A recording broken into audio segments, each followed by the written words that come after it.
Ada dua kabar yang sedang ramai dibicarakan oleh para pecinta sepak bola di Asia Tenggara saat ini. Yang pertama, media dan supporter Vietnam kembali menyoroti atmosfer Stadion Utama Gelora Bung Karno yang dianggap menjadi salah satu tantangan mental terbesar bagi lawan timnas Indonesia. Namun, di saat perhatian publik sedang tertuju ke sana, muncul sebuah perkembangan lain yang jauh lebih misterius. Sebuah unggahan dari @norkorompotalks yang selama ini dikenal dekat dengan informasi valid pemain keturunan, tiba-tiba memancing spekulasi baru. Padahal sebelumnya, ia sempat memberi sinyal bahwa masih ada kejutan besar yang belum terungkap untuk masa depan timnas Indonesia. Apakah dia sosok naturalisasi kloter kedua? Kita akan membahas semuanya dalam video ini. Jadi pastikan kalian menonton sampai akhir.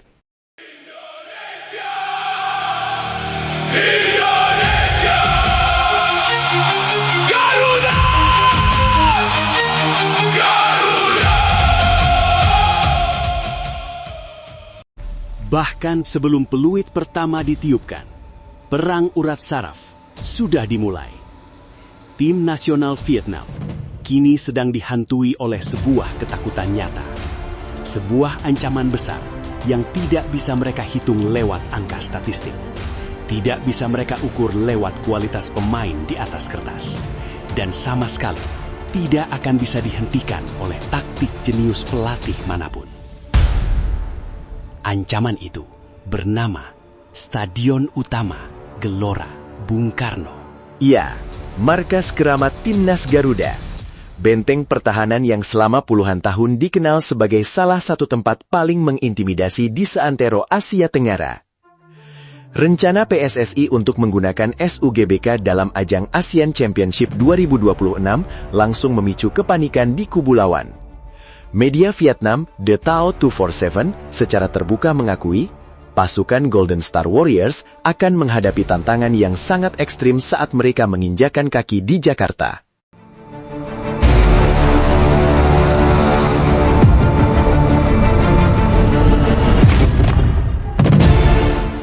Dengar ini baik-baik. Gelora Bung Karno bukan sekedar bangunan beton biasa. Tempat ini adalah tempat suci bagi sepak bola Indonesia. Disinilah puluhan ribu manusia berubah wujud menjadi pemain ke-12. Mereka bukan hanya menonton, mereka meneror, mereka menekan tanpa henti. Ketika lagu Indonesia Raya berkumandang, ketika lautan merah pekat memenuhi setiap sudut tribun, dan ketika puluhan ribu suara bersatu, menggelegar, menggetarkan tanah Jakarta, disitulah mentalitas lawan mulai dikuliti hidup-hidup.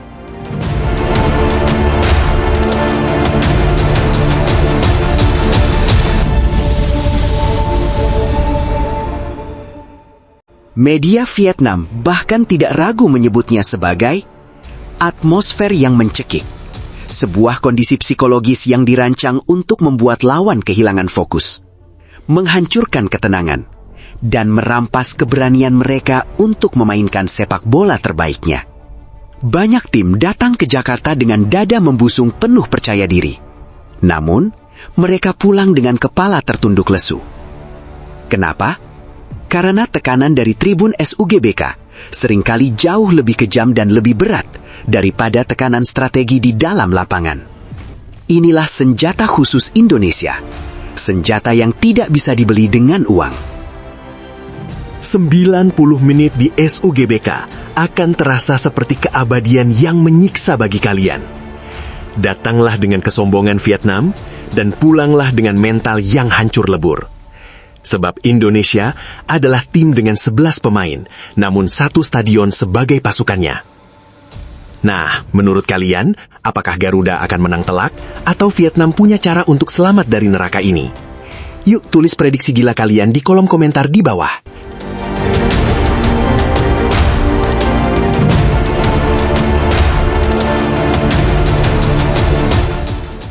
Beberapa waktu lalu, Norkorompot mengisyaratkan bakal ada gelombang naturalisasi berikutnya untuk timnas Indonesia.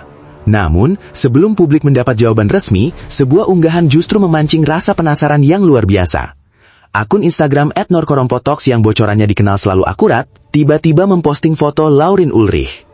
Siap-siap Garuda Nation, kita mungkin bakal kedatangan bom baru langsung dari kompetisi Jerman. Laurin Ulrich adalah attacking midfielder muda berbakat berumur 21 tahun milik FC Magdeburg, yang saat ini berstatus pinjaman dari raksasa Bundesliga, VfB Stuttgart. Dia punya darah Indonesia asli dari kakeknya di Surabaya, dan yang bikin meledak, ini digadang-gadang menjadi bagian dari gerakan naturalisasi kloter kedua, bro. Setelah nama Vickery sama Baker, sekarang giliran Laurin Ulrich yang disebut-sebut segera berseragam merah putih. Pertanyaannya, mengapa sekarang? Apakah ini hanya unggahan biasa, atau ada pesan rahasia yang sedang dibaca oleh para pecinta Garuda?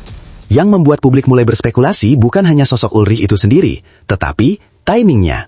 Unggahan ini muncul tepat setelah rumor gelombang kedua naturalisasi mulai beredar luas di media sosial. Tentu saja, hingga saat ini belum ada konfirmasi resmi dari PSSI maupun pihak terkait. Namun, banyak pendukung timnas mulai bertanya-tanya, mengapa Ulrich? Mengapa sekarang? Apakah Norko Rompot sedang memberi petunjuk halus? Ataukah ini sekadar profil pemain yang kebetulan menarik perhatian? Jika benar ada gelombang kedua yang sedang dipersiapkan di bawah asuhan pelatih John Hartman, maka nama-nama yang selama ini jarang dibahas bisa saja tiba-tiba muncul ke permukaan. Dan unggahan seperti ini tentu membuat publik semakin penasaran. Bayangin kengerian lini tengah kita nanti. Gelandang serang berumur 21 tahun, skillnya tajam, lagi main reguler di Jerman, dan dia sendiri sudah bilang, aku tidak menutup pintu buat timnas Indonesia. Yang menarik, setiap kali muncul sinyal kecil seperti ini, komunitas pecinta timnas biasanya langsung bergerak cepat. Mereka mulai menelusuri latar belakang pemain, peluang memperkuat Garuda, hingga kemungkinan masuk dalam proyek jangka panjang menuju Piala Dunia. Nah, menurut kalian bagaimana, bro? Apakah unggahan tentang Laurin Ulrich ini hanya sebuah kebetulan? Atau justru kode keras bahwa sesuatu yang besar sedang dipersiapkan di balik layar? Dan apakah kalian sudah siap lihat kontribusinya bersama timnas Indonesia di masa depan? Yuk, tulis pendapat dan prediksi bijak kalian di kolom komentar sekarang juga. Jangan lupa untuk klik like jika kalian menyukai pembahasan video kali ini, share ke teman-teman pecinta sepak bola lainnya, dan pastikan sudah klik subscribe agar tidak ketinggalan informasi menarik berikutnya.